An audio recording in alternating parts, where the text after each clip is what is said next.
नमस्कार, स्वागत है आपका ओनली न्यूज़ नेशन के खास प्रोग्राम राज सर्वोपरि में। उत्तर प्रदेश में 2 लोकसभा सीटों पर चुनाव हुए और अखिलेश यादव को बुरी हार का सामना करना पड़ा। यहां तक कि बहुत सारे लोगों का कहना है कि ये अखिलेश यादव की हार नहीं बल्कि अखिलेश यादव का घमंड टूटा है, क्योंकि विधानसभा चुनाव में भी अखिलेश यादव की हार हुई और जो दो लोकसभा सीटें खाली हुई थी उन पर उपचुनाव कराए गए, वहां भी सपा पार्टी का सुपड़ा साफ हुआ। इसके पीछे की वजह क्या है वो हम आपको दिखाएंगे, क्योंकि जब वोटों की गिनती हो रही थी तो एक पल के लिए ऐसा लगा कि आजमगढ़ में सपा की जीत हो जाएगी, लेकिन अचानक से फिर आंकड़े ऐसे बदले कि अखिलेश यादव यानी सपा का सुपड़ा साफ हो गया। इसके पीछे वजह क्या है हम आपको दिखाएंगे। आखिरकार बीजेपी का कद इतना क्यों बढ़ रहा है, आज राज सर्वोपरि में आज आप लोग देखेंगे। छोटे चुनाव हों या बड़े चुनाव हों, हर एक चुनाव में बीजेपी कहीं ना कहीं भगवा लहराती है। तो आज इस डिबेट में आप देखेंगे इसके पीछे की वजह क्या है। हमारे साथ हमारे सहयोगी रंजीत और विश्वेश हैं और इन्हीं लोगों से हम जानते हैं कि आखिरकार सपा का सुपड़ा साफ क्यों हो रहा है। रंजीत, क्या कहेंगे? अचानक आंकड़े बढ़े थे, आप भी वोटिंग लाइव देख रहे थे, अचानक सपा के आंकड़े बढ़ रहे थे, लेकिन अचानक से धड़ाम से कैसे हो गए? देखिए, अगर हम आजमगढ़ की बात करें तो आजमगढ़ में हमने देखा कि लगभग 12 बजे तक सपा आगे थी, 8-9 हज़ार वोटों से आगे चली थी। और अब देखते हैं जब कोई भी इतिहास गवा रहा है कि अगर 8-9 हज़ार वोटों से कोई आगे रहता है तो जीत उसी की होती है। लेकिन अचानक से 1-2 बजे के बाद, मतलब 12-1 बजे के बाद फिर आंकड़े घटने शुरू हो गए, 5-6 हज़ार, 7 हज़ार, 3 हज़ार, 2 हज़ार। फिर अचानक हम देखते हैं कि निरहुआ जो है 6-7 हज़ार आगे से हो जाते हैं। तो कहीं ना कहीं जो बड़ा परिवर्तन हुआ है, जो बड़ा खेल हुआ है, परिवर्तन खेल कहेंगे, ये जो बड़ा खेल हुआ है वो जनता ने खेला है और जनता ने अखिलेश यादव के साथ खेल दिया है। वहाँ फैक्टर था यादव का। इस बार हमने देखा है कि क्योंकि निरहुआ लगातार 2 सालों से ज़मीन पर थे, आजमगढ़ में थे, उन्होंने आजमगढ़ को अपना घर बना लिया था। वो अपने घर बहुत कम जाते थे, आजमगढ़ में ही वो अपना आसरा बनाए हुए बैठे थे। तो वहाँ के जो यादव थे वो यादवों के दिल में उतर चुके थे। रही बात, इस बार आजमगढ़ के मुसलमानों ने भी निरहुआ को चुना है। तो जो मुसलमान और यादव फैक्टर दोनों निरहुआ के साथ आ गया और बाकी बीजेपी का, आप जानते हैं बीजेपी की लहर चल रही है बीते 2014 के बाद से। यूपी में चाहे अन्य राज्यों में लगातार बीजेपी की लहर चल रही है, मोदी के नाम पर वोट पड़ रहे हैं। यहाँ मोदी के नाम पर भी वोट पड़े, निरहुआ के नाम पर पड़े और खासकर यादव मुसलमानों के नाम पर भी वोट पड़े, इसलिए निरहुआ की जीत हुई है। बिल्कुल, आजमगढ़ सपाइयों का गढ़ कहा जाता है। मुलायम सिंह के ज़माने से चली आ रही राजनीति का काफ़ी असर, और अखिलेश यादव भी सांसद रह चुके हैं आजमगढ़ के, यानी कि पूरी पकड़ है आजमगढ़ से, लेकिन फिर भी हार गए। विश्वेश, क्या ऐसी वजह रही कि इतनी करारी हार सपा को मिली है? देखिए, कहीं ना कहीं कल का जो दिन था विपक्षी पार्टियों के लिए, भारतीय जनता पार्टी के विपक्षियों के लिए कल का बहुत बुरा दिन था, चिंताजनक दिन था। क्योंकि सिर्फ उत्तर प्रदेश में नहीं, भारत में कई जगह उपचुनाव हुए। उन उपचुनावों में हमने देखा कि भारतीय जनता पार्टी ने एक अलग ही तरीके से अपनी बढ़त बनाई। इसमें ध्यान देने वाली बात यह है कि जब से 2014 से भारतीय जनता पार्टी सत्ता में आई है, तब से आप देखिए कि समाजवादी पार्टी को एक के बाद एक लगातार हार का सामना करना पड़ रहा है। यहाँ एक होता है कि जो राजनीति का एक दिग्गज होता है जो अपनी हार से सीख लेता है कि क्यों हारे हम, जनता ने क्यों हमको हराया। लेकिन वहीं अगर आप अखिलेश यादव के कार्यों पे अगर आप नज़र डालें, उनके गतिविधियों पे नज़र डालें, तो आप देखेंगे कि अखिलेश यादव एक अलग ही घमंड में चूर थे। कहीं ना कहीं पे इस बार जो उपचुनाव हुआ है, इससे पहले भी जो भी चुनाव हुए हैं उसमें इनके घमंड की वजह से हार का सामना करना पड़ा। आपको बता दें कि हाल ही में इन्हीं उपचुनाव से पहले अखिलेश यादव ने अपने एक करीबी से बोला था कि मैं रामपुर आजमगढ़ जाऊं चाहे ना जाऊं, मेरी जीत तो पक्की है। और कल आपने इनके एक ओवर कॉन्फिडेंस का एक लय देखा होगा कल आपने कि 12 बजे तक, जैसा कि रंजीत जी ने कहा कि 12 बजे तक समाजवादी पार्टी आगे थी, चाहे वो आजमगढ़ हो चाहे रामपुर।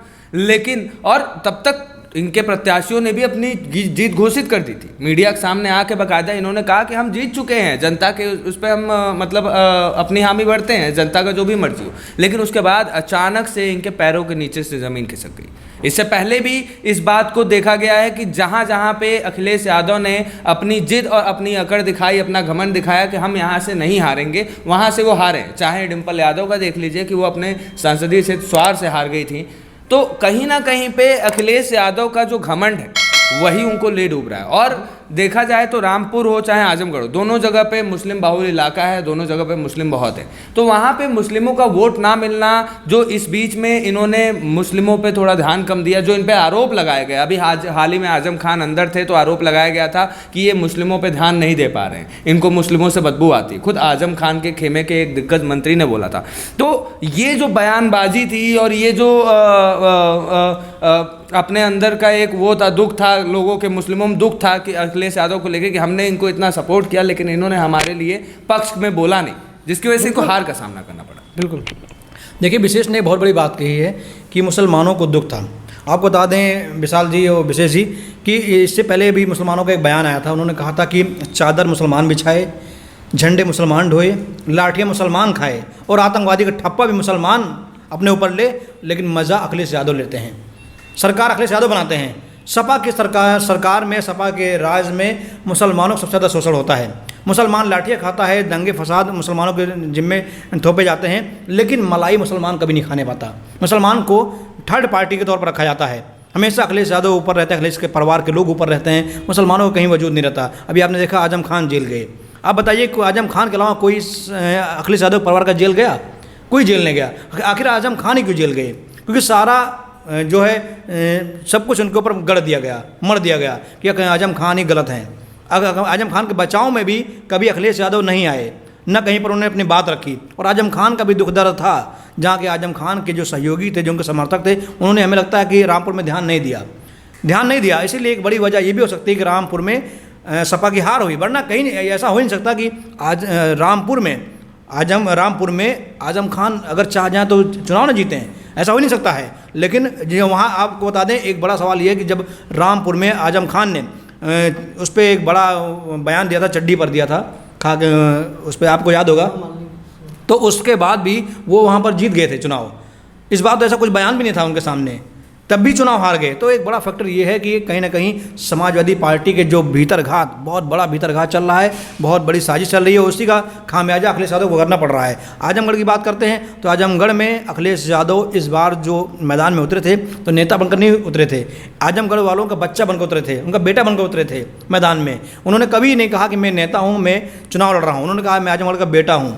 और आप खुद सोचिए कि कोई माँ अपने बेटों को हराना नहीं चाहेगी। उन्होंने आजमगढ़ को अपनी माँ मान लिया था, वहाँ के लोगों को, वहाँ के जो जितने भी लोग हैं उनको अपना अभिभावक माना था। लेकिन वहीं धर्मेंद्र प्रधान के बयान लगातार सामने आ रहे थे। उन्होंने कहा कि मुझे कोई हरा नहीं सकता है। उन्होंने अपने पोस्टर पहले छपवा दिए थे, कई जगह पर उनके जीत के पोस्टर लग गए थे। तो ये घमंड था, जो घमंड टूटा है आजमगढ़ में। बिल्कुल, जिस तरीके से रामपुर और आजमगढ़ ये पूरी तरीके से सपा के गढ़ माने जाते हैं, कोई जीत ही नहीं सकता। सपा का बहुत दिनों से जलवा रहा, आजम खान को हरा पाना बड़ा मुश्किल था और आजमगढ़ में भी यही हाल था। लेकिन उसके बाद भी ये करारी हार शायद सपा को आज हजम होने वाली नहीं है। विश्वेश, देखिए, ये जो हार है इनके लिए कोई नई हार नहीं है। जब से मैंने अभी आपको बताया कि जब से 2014 से भारतीय जनता पार्टी सत्ता में आई है, तब से इनको अपने ही घर में हार का सामना करना पड़ रहा है। धर्मेंद्र यादव की बात की अभी रंजीत जी ने। धर्मेंद्र यादव देखिए, कहीं ना कहीं पे परिवार में फूट भी बहुत बड़ा कारण बनता है किसी भी पार्टी के हार का, चाहे वो राहुल गांधी का परिवार हो, चाहे वो आपके अखिलेश यादव का। आप देखिए कि अखिलेश यादव के घर की ही बहू भारतीय जनता पार्टी में चली जाती है। उसके बाद धर्मेंद्र यादव की ये दूसरी हार है। अखिलेश यादव के ही पिता के समधी उन्हीं के खिलाफ, उन्हीं के गढ़ से लड़ते हैं और जीत जाते हैं। तो देखिए, अगर हम लोग ध्यान से देखें तो भारतीय जनता पार्टी के काम करने का तरीका, उनके विपक्ष में चाहे बहुजन समाज पार्टी हो उत्तर प्रदेश में या फिर समाजवादी पार्टी हो, इन लोगों के काम करने का तरीका, भारतीय जनता पार्टी जब भी जहां से भी हारी है, चाहे इससे पहले स्मृति ईरानी का देख लीजिए कि राहुल गांधी के गढ़ से वो उतरी, उन्होंने हार का सामना किया अमेठी से। उसके बाद स्मृति ईरानी ने अमेठी को अपना घर बना लिया। जैसा कि रंजीत जी ने एकदम सही कहा कि निरहुआ ने भी हार का सामना करने के बाद उनकी लाख तमाम बेइज्जती की गई, उनके ऊपर कई मीम्स बनाए गए, कई लोगों ने उन पर कहा कि आपकी औकात क्या है, आप अखिलेश यादव के सामने खड़े हो रहे हो।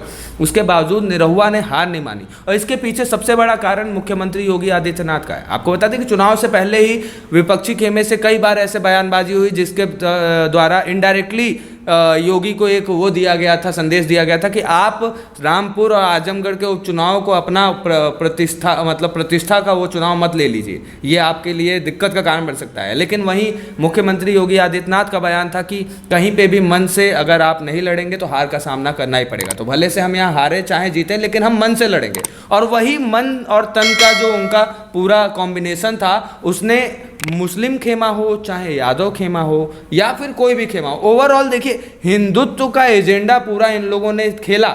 लोगों ने इन पे एक वो लगाया, लांछन लगाया कि ये सिर्फ हिंदुओं को देख के चल रहे हैं। लेकिन उसके बावजूद जो रामपुर में और जो आजमगढ़ में, रामपुर में 55% आबादी मुस्लिमों की है, आजमगढ़ में भी मुस्लिम बहुल क्षेत्र है, उसके बावजूद अगर मुस्लिमों को वो नहीं देख रहे हैं तो आखिर क्यों जिताया गया, क्यों जीत मिल गई? यहाँ पर रामपुर में आरोप बहुत बड़ा लगा था। आजम खान ने कहा था कि मुसलमानों को घर से निकलने नहीं दिया गया। ये पता लगा कि ये सपा को वोट देंगे तो उनके घर के बाहर फोर्स लगा दी गई, उन्हें बाहर निकलने नहीं दिया गया, जिसकी वजह से वोटिंग परसेंटेज कम और सपा का सुपड़ा साथ, ये आरोप लगाया गया। विशाल जी देखिए, एक जब इज्जत लुटती है तो इज्जत बचाने के लिए कुछ तो करना ही पड़ता है। देखिए समाजवादी पार्टी का हाल यही है। आप चुनाव जिस दिन हुआ था उस दिन की खबरें उठा लीजिए, आप उसके आंकड़े उठा लीजिए, तो 1987 के बाद पहली बार रामपुर में इतने कम वोट पड़े थे। आप देखिए उसके आंकड़े उठा के, तो क्या भारतीय जनता पार्टी ने सभी वोटरों के घर पे क्या वो आर्मी खड़ी कर दी? देखिए यही तो एक दिक्कत है, इन लोगों के मन में एक सोच बैठ गई थी कि जो भारतीय जनता पार्टी विरोधी तबका है वो कहीं नहीं जा सकता है, वो कहाँ जाएगा हमको छोड़ के। लेकिन जमीनी स्तर पे सच्चाई कुछ और थी, जमीनी स्तर पे हालात बदल रहे थे। ये जिस तबके को सोच रहे थे कि ये भारतीय जनता पार्टी विरोधी है, भारतीय जनता पार्टी ने मेहनत से और लगन से उस तबके को विरोधी से अपने साथ कर लिया। और ये चीज़ आप एक ही जगह पे मत देखिए, आप उत्तर प्रदेश की राजनीति से महाराष्ट्र की सियासत तक देखिए, हर जगह पे भारतीय जनता पार्टी ने अपने विरोधियों को अपनी तरफ खींच लिया है। कहीं ना कहीं पे मुख्यमंत्री योगी का 2.0 का जो सरकार है उसमें जो बदलाव आए हैं, उसमें जो मुख्यमंत्री के निर्देशन में जो बदलाव आए हैं, और जिस तरीके से इन्होंने सारे परेशानियों को झेला है, चाहे वो लाउड स्पीकर की परेशानी हो, उसको देखिए कितनी शांति से अपने से लेके दूसरे धर्म सबका लाउड स्पीकर हटा दिया। फिर जब नुपुर शर्मा का बयानबाजी का मामला है, तब भी मुख्यमंत्री योगी आदित्यनाथ ने अपने मंत्रियों से साफ शब्दों में कह दिया था कि इस मामले पर मुझे कोई भी फालतू बयानबाजी नहीं चाहिए। तो इनका जो इस बार का निर्देशन का तरीका था उसमें बहुत बदलाव था। कहीं ना कहीं पे उत्तर प्रदेश की जनता को ये बदलाव पसंद आया। बिल्कुल, जिस तरीके से राजनीति में किसी डिग्री की ज़रूरत नहीं पड़ती है, दिमाग बढ़ाना पड़ता है, शायद अखिलेश यादव के पास डिग्री के अलावा कुछ भी नहीं है। अगर ऐसा होता तो शायद वो चुनाव जीतते। और आखिरी कमेंट की तरफ बढ़ेंगे, अपने सहयोगी चाहते हैं कि आखिरी कमेंट ज़रूर दें। और अगर सफाई वीडियो देख रहे हैं तो विनती करूँगा इन लोगों से कि ऐसा कुछ कहें ताकि जो वर्चस्व उनका बना हुआ है वो बिगड़े ना, क्योंकि हम सभी दलों का सम्मान करते हैं और सभी दलों की जीत पर और उनकी हार पर थोड़ा बहुत मैनेज भी करते हैं। तो रंजीत से जानना चाहेंगे आखिरी कमेंट कि क्या कहना चाहते हैं इस सपा की हार पर और बीजेपी की जीत पर? देखिए, राजनीति में हार जीत लगी रहती है, और लेकिन एक बड़ा पहलू ये है कि जब से सत्ता अखिलेश के हाथ में आई है, चाहे वो समाजवादी पार्टी का अध्यक्ष का पद हो, चाहे वो समाजवादी पार्टी का पूरा ओवरऑल देखें तो पूरा जो उनका जिम्मेदारियां हैं, तब से सपा जो है साफ होती जा रही है।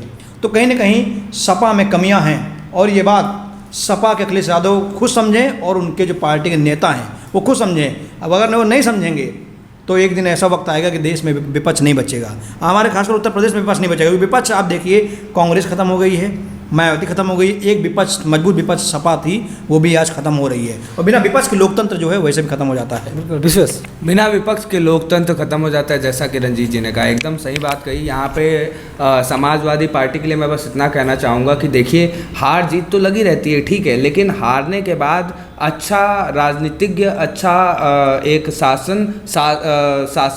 शासित व्यक्ति अच्छा वही होता है जो व्यक्ति अपनी पुराने किए हुए कामों से सीख ले, पुराने किए हुए चीज़ों से सीख ले। अगर समाजवादी पार्टी ऐसे ही घमंड में चूर रहेगी तो फिर कांग्रेस का हाल देख लीजिए। कांग्रेस बहुत बड़ी पार्टी थी, भारतीय इंटरनेशनल लेवल पे पार्टी थी, लेकिन आज के समय में कांग्रेस को दर दर की ठोकरें खानी पड़ रही हैं। तो अखिलेश यादव को उससे सीख लेनी चाहिए। और अब जो हार हो गया सो हो गया, लेकिन अब अखिलेश यादव को देखना चाहिए कि उनको कैसे अपनी पार्टी की परिस्थितियाँ सुधारनी चाहिए।